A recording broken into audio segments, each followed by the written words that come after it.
I'm back. It's Michelle with the Singing Baker, and stay tuned for a really delicious goat cheese crostini recipe. It comes together in less than 30 minutes and it's only 6 ingredients. So my first step is I have my oven preheated to 375 and I'm just basically slicing down a French bread loaf.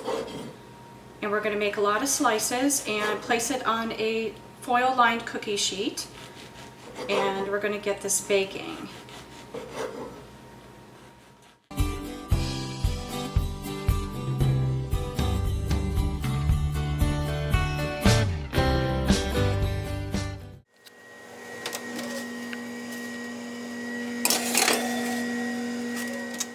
Okay, so our breads are nice and golden brown, and now I'm going to make my goat cheese mixture to spread on the top.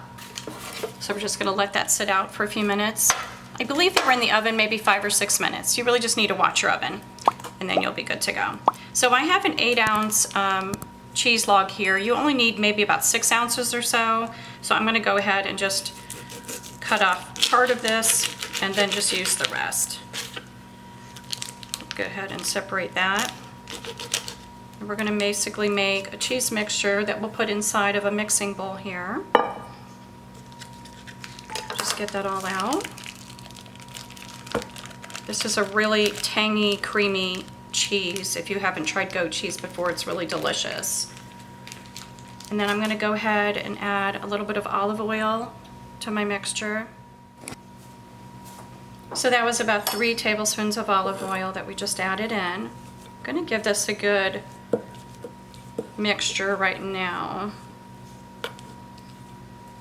before I add more of the ingredients. Okay.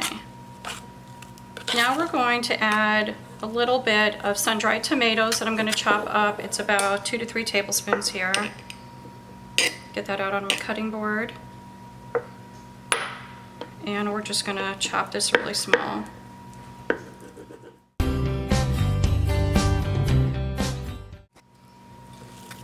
Okay, so now that we've added the goat cheese and the olive oil and sun-dried tomatoes, I'm going to go ahead and add a teaspoon of dried basil.